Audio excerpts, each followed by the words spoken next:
I still remember how my hands shook that morning. The coffee mug slipped from my grip and shattered on the kitchen floor, but I barely heard it.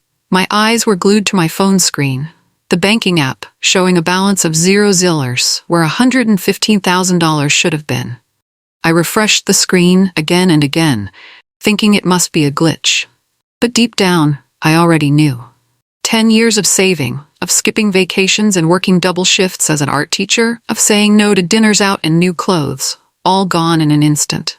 I called the bank in a panic, my voice cracking as I explained. The customer service rep sounded genuinely sorry as she confirmed my worst fear. The funds were withdrawn yesterday afternoon. When she told me where the money had gone, transfers to 3 different online casinos, my blood turned cold. Only one person had access to my account details. My sister, Amber, the golden child. My parents' favorite, and now the person who had stolen everything I'd worked for my entire adult life. The money I'd planned to use that very day to sign the lease on the old firehouse downtown, the building that would finally become the community arts center I'd dreamed about since college. The safe place I never had growing up, where kids could express themselves through painting, dance, and music, free from judgment. Amber and I shared a Google Doc with our passwords years ago, when we were still close. I'd changed most of my passwords since then, but not my banking password. Stupid mistake. I scrolled through the transaction history, feeling sick. 3 separate transfers, all to gambling sites that I recognized from Amber's past occasional gaming that our parents always dismissed. $40,000, $35,000, $40,000, all gone within 6 hours. Each transfer required verification through my email, which meant she'd gotten into that too. I checked my deleted folder. There they were, the verification emails, already emptied from trash but recoverable. The timestamps showed they were accessed and deleted minutes after arriving. This wasn't a moment of weakness. This was planned, calculated. Betrayal cut deep into my chest. I'd trusted her all my life, looked up to her. And now she had stolen my dream of opening a community arts center for the kids in our small Wisconsin town. Kids who had nowhere to go, nothing creative to do. Kids like I once was. I leaned against the wall and slid down to the floor, my legs too weak to hold me. The kitchen clock ticked loudly in the silence. I should call the police. I should report this theft. But this was my sister. My only sister. The person who'd helped me through our grandmother's death, who'd taught me to ride a bike, who'd stood up for me when kids bullied me in middle school. How could she have done this to me? I drove to Amber's apartment across town, my knuckles white on the steering wheel. When she opened the door, her eyes were red and puffy. She'd been crying. She knew I'd found out. "Lena, I can explain," she started, but I pushed past her into the messy living room. "Where is it?"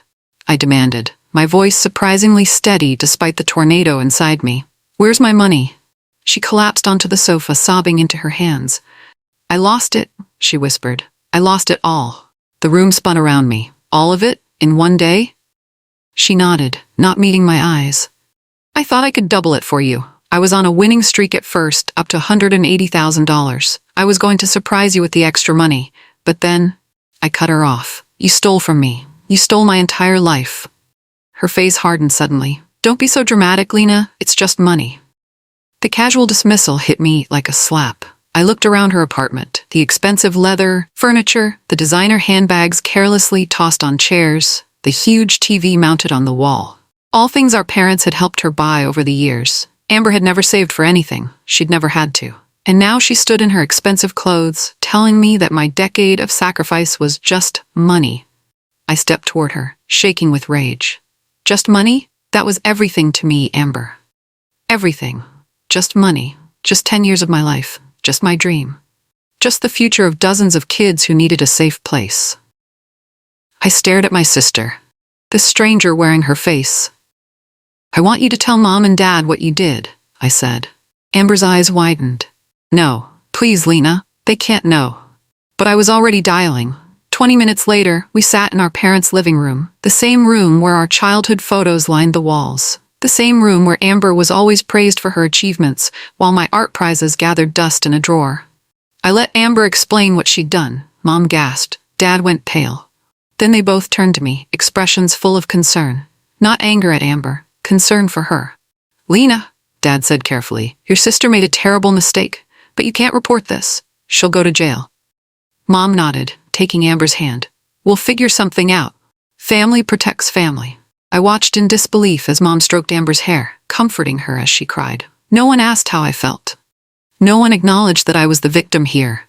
It was always this way with them. Amber breaks something, and everyone rushes to pick up the pieces, even when she broke me. She committed a felony, I said flatly.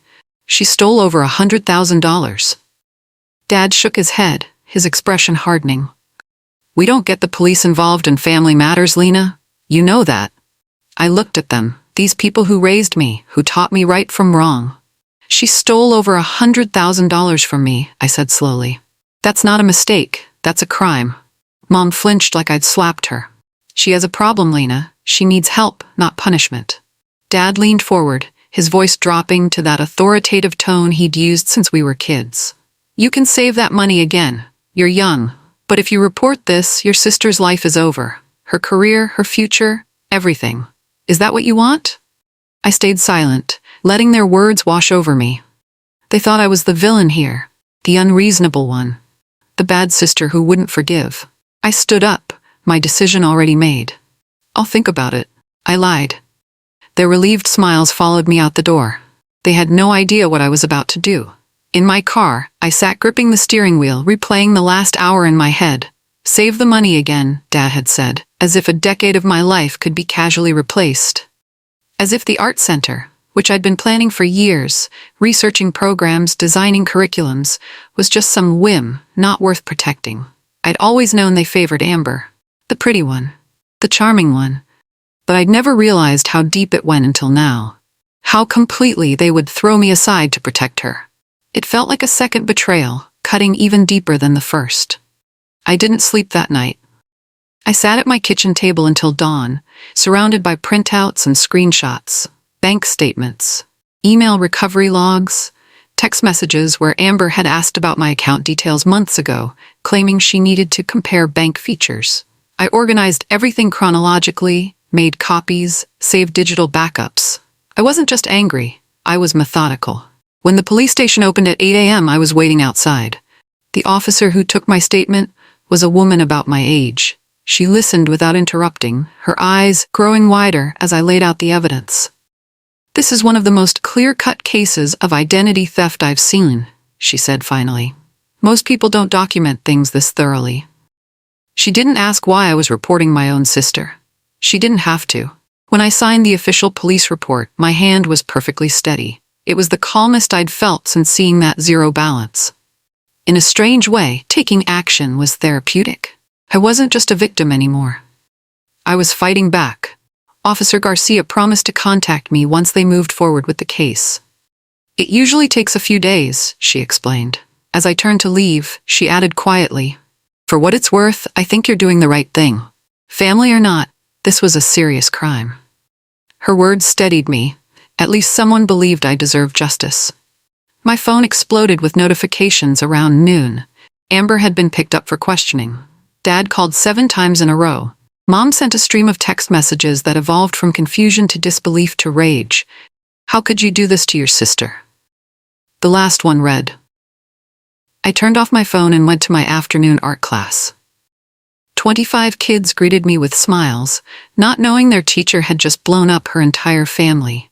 I taught them about perspective that day, how changing your viewpoint can transform your entire world. During free drawing time, a quiet girl named Maya showed me her sketch of a big, colorful building labeled Art Center. Is this what you're going to build, Miss Walsh? She asked. My throat tightened. I'm still working on it, I managed to say.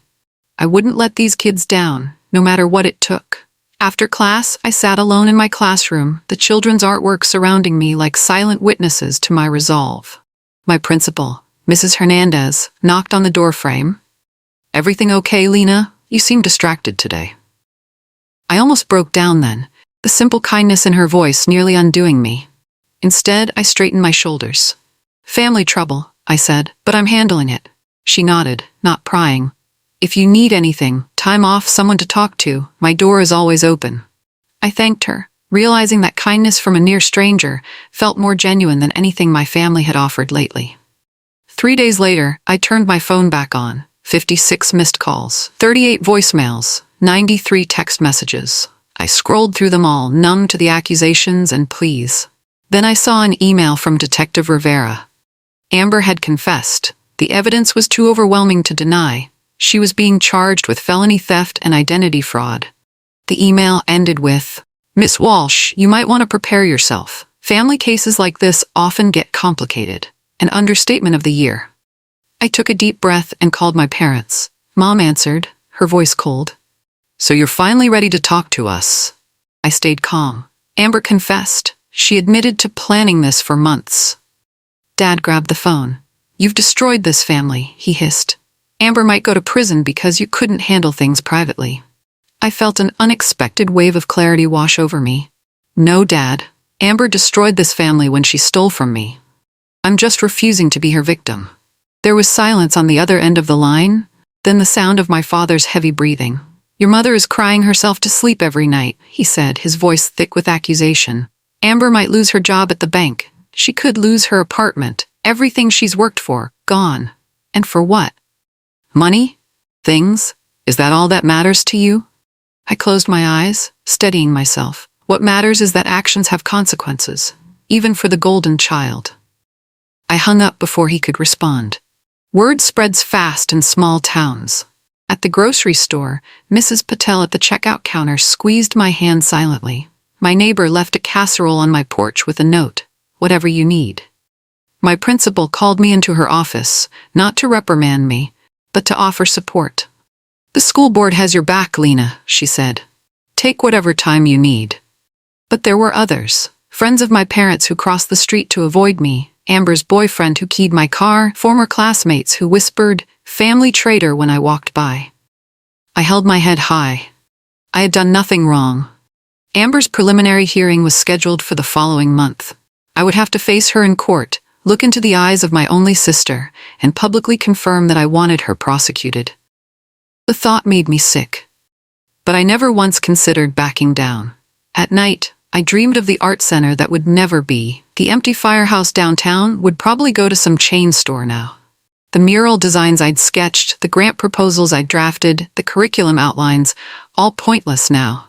Some mornings I woke up feeling so empty that getting out of bed seemed impossible. But then I'd remember what Officer Garcia said. I deserved justice.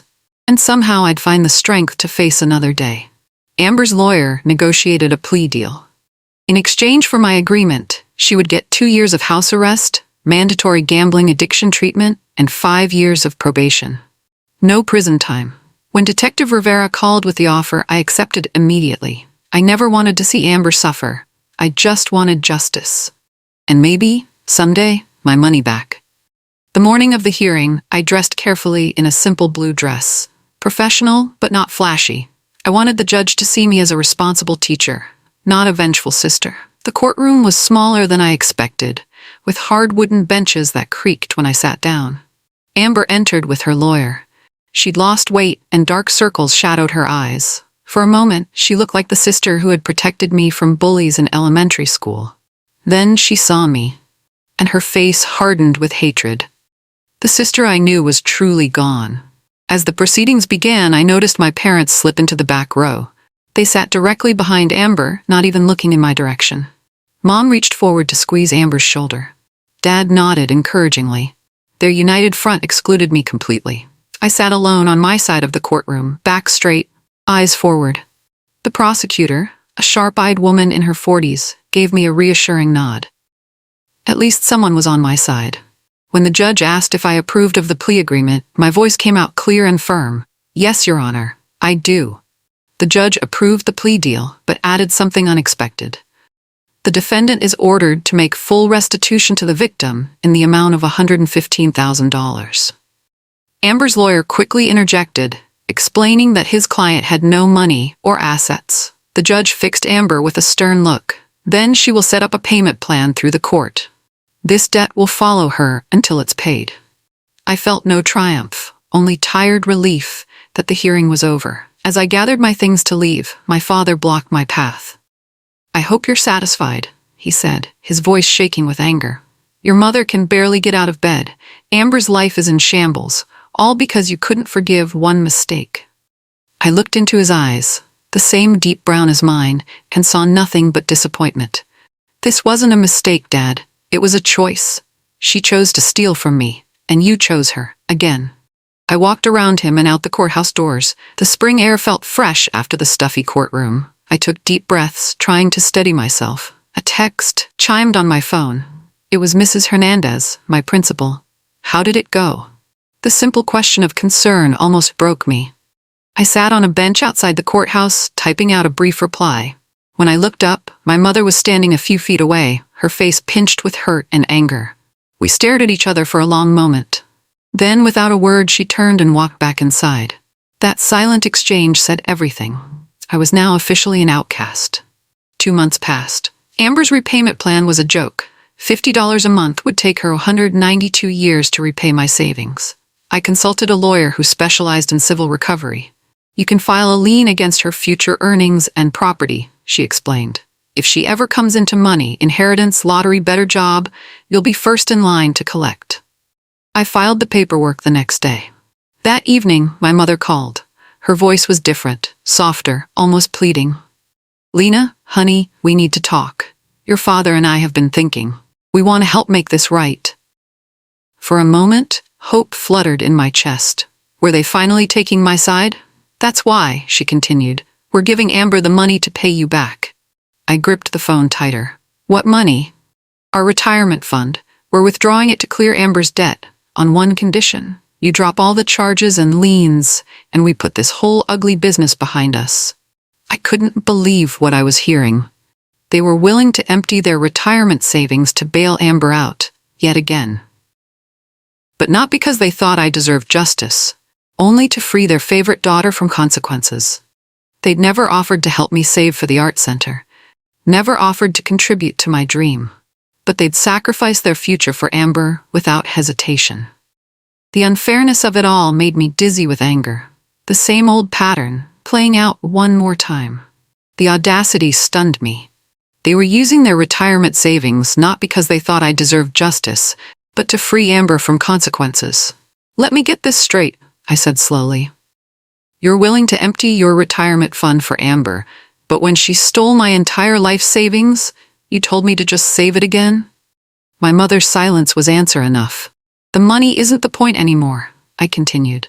Amber needs to take responsibility for once in her life. Mom's voice turned cold. Then I guess we're done here. Don't contact us again until you're ready to be part of this family. The call ended. That night, I cried until no tears remained. Then I opened my laptop and began typing. The words flowed easily. My sister stole my life savings and gambled it all away. My parents stopped talking to me when they found out what I did next. I posted it anonymously on Reddit before I could change my mind. I woke to my phone buzzing constantly. My Reddit post had exploded overnight. Thousands of upvotes, hundreds of comments. People shared similar stories of family betrayal. Others offered legal advice or just simple support. You did the right thing. Stay strong. Your parents failed you twice. I read every comment, tears streaming down my face. For the first time since this nightmare began, I didn't feel alone. Then came a private message. I'm a producer for the podcast Family Secrets.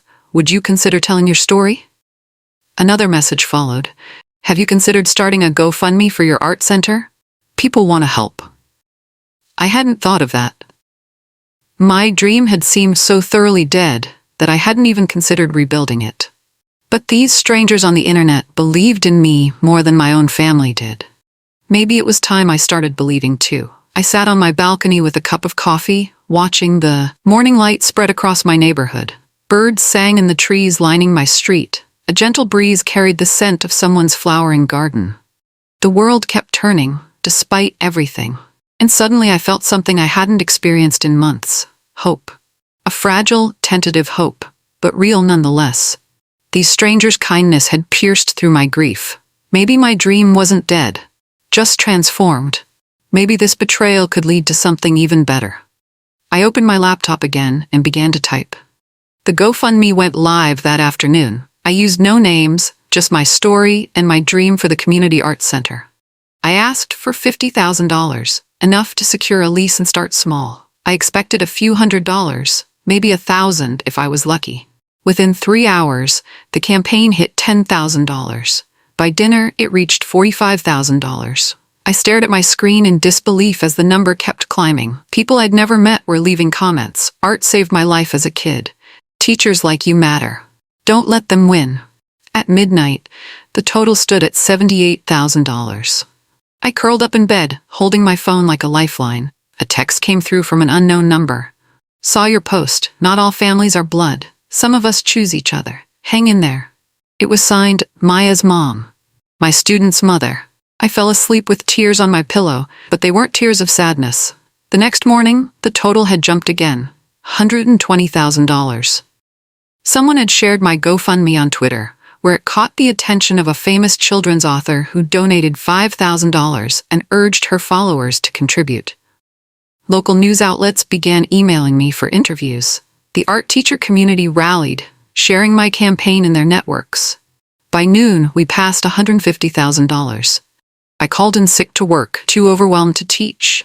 Instead, I sat on my couch watching in awe as strangers rebuilt what my sister had destroyed. The GoFundMe hit $250,000 within a week. News outlets picked up the story. Anonymous teacher rebuilds dream after family betrayal, read one headline. I stayed anonymous, but people in town figured it out.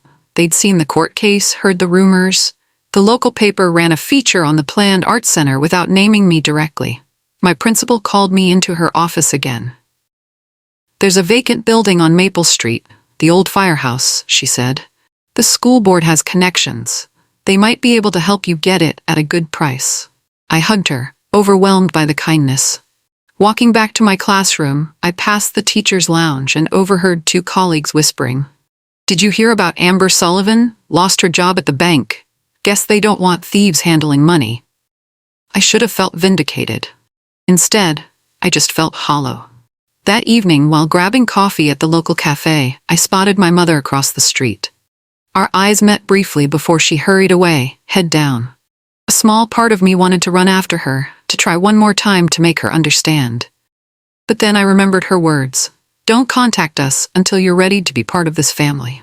On their terms, their conditions, their version of family, where Amber could steal from me and still be the victim. I turned away and walked in the opposite direction. The gap between us felt like miles now, probably uncrossable.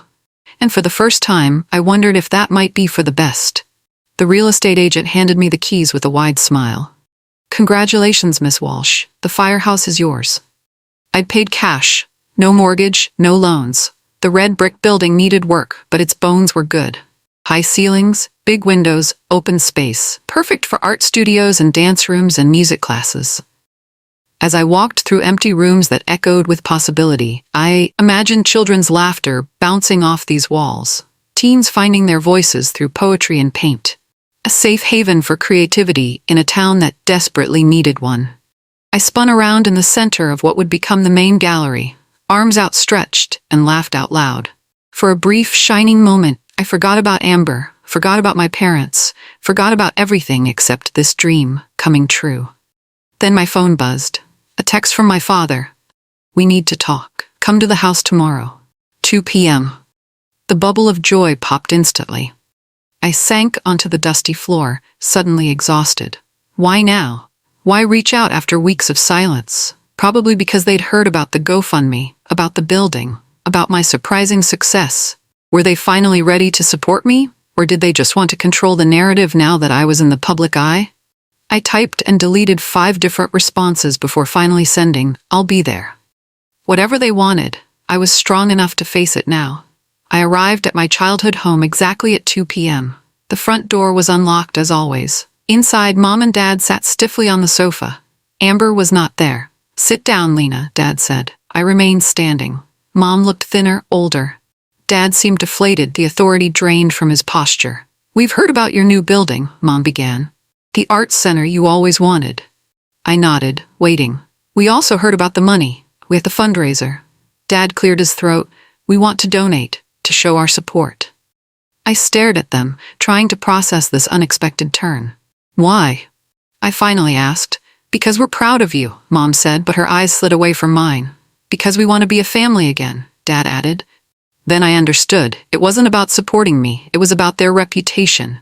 They couldn't stand being the parents who chose their thief daughter over their successful one. No, I said quietly, I don't want your money. Dad's face reddened with surprise. They'd clearly expected me to gratefully accept, to come crawling back now that they'd extended the small olive branch. But it was too little, too late. Where was this support when I'd spent years saving every penny? Where was this pride when I'd lost everything? Their conditional love felt hollow now, offered only after public opinion had turned against them. I looked around the living room, at the family photos still displayed prominently, Amber's graduation, her dance recitals, her awards. My achievements were notably absent. Nothing had really changed. You're being ridiculous, Dad sputtered. After everything, we're trying to make amends. I shook my head. You're not making amends. You're trying to buy back your reputations. Mom began to cry, those manipulative tears I'd seen all my life. How can you be so cruel? We're your parents. Something inside me broke free. A lifetime of being the good daughter, of swallowing my feelings to keep peace. Where was this support when Amber stole from me? Where was this generosity when I lost everything? You told me to save again while you tried to protect her from consequences. You aren't sorry about what happened. You're sorry that people know. I walked toward the door, then turned back. My art center opens in 3 months. It's called Second Chances, but I don't think we get a second chance. Goodbye. I closed the door on their shocked faces, knowing it would likely be the last time I entered that house. Outside, I leaned against my car, breathing deeply to calm my racing heart. I'd imagined this confrontation so many times, rehearsed what I would say, but the reality felt both worse and better than I'd expected. Worse because I was officially cutting ties with my family. Better because, for the first time in my life, I had stood up for myself without compromise. A weight lifted from my shoulders as I drove away, the burden of seeking approval from people who would never truly give it. I was free now, to build my life without their conditional love hanging over me like a sword. The next morning, a letter arrived. Amber's handwriting on the envelope. I almost threw it away unopened, but curiosity won. 4 pages, front and back. Not an apology, but a screed of accusations. I was vindictive. Attention-seeking. Had always been jealous of her. The money quote came on page 3. You've ruined my life over money. Was it worth it? Mom and Dad will never forgive you. I laughed without humor. Even now, she couldn't see what she'd done wrong. I crumpled the pages and tossed them in the recycling bin. Then I headed to the firehouse where contractors were starting renovations. The foreman greeted me with blueprints and questions about light fixtures. As we discussed options, a woman approached hesitantly. Miss Walsh? I'm Dina, Maya's mom. We texted. I recognized her from parent meetings. Maya talks about you all the time. She wants to be an artist because of you. How can I help with this place? Her earnest offer brought tears to my eyes. Here was someone who owed me nothing, yet wanted to help build something positive. By the time she left, we had made plans to meet again with more volunteers. Word spread through town. Volunteers appeared at the firehouse, parents, former students, colleagues. They painted walls, built shelves, donated art supplies. A local businessman offered to fund scholarships for low-income kids. The mother of a former student organized a supply drive. Even the mayor stopped by, promising city support. I worked alongside them all, grateful beyond words. One afternoon, as I sorted donated paintbrushes, my phone rang. A number I didn't recognize. Is this Lena Walsh? A woman's voice asked. This is Jennifer Lee from NPR. We'd like to interview you about second chances for our Community Heroes segment. My heart raced. National coverage would bring attention to our cause, maybe inspire similar centers elsewhere. But it would also make my story even more public. After a moment's hesitation, I agreed. One condition, I said. We focus on the center and its mission, not the family drama. Of course, she replied. We want to talk about rebuilding, not just survival. The day of the interview, I sat in my newly painted office, surrounded by the bright artwork of my students. As I spoke, I realized how much stronger I had become. The interview aired 2 weeks before our opening. I spoke about art as healing, about creating safe spaces for expression, about community coming together. I never mentioned Amber or my parents by name, referring only to a family situation that led to unexpected support. But everyone who knew me understood. My phone buzzed with congratulations all day. Former classmates reached out. Distant relatives sent messages of support. Even my college art professor called to say he'd heard the interview while driving. "You always had vision, Lena," he said. "I'm proud of you." Opening day arrived with perfect weather, sunshine, and clear skies. A line formed outside before we even unlocked the doors. Families with children, teenagers, seniors, all waiting to see this place built by community and kindness. At 10 a.m., with local news cameras rolling, I cut the red ribbon. Cheers erupted as people streamed inside, exclaiming over the bright studios and performance spaces. I moved through the crowd, greeting everyone, answering questions, watching dreams take shape in real time. As the day continued, I caught glimpses of familiar faces in the crowd. Mrs. Hernandez, beaming with pride. Dina showing visitors around as if she owned the place too. A community had rallied around this vision, turning what was once my solitary dream into a shared reality. That afternoon, I stood on a small stage in the main gallery, facing hundreds of smiling faces.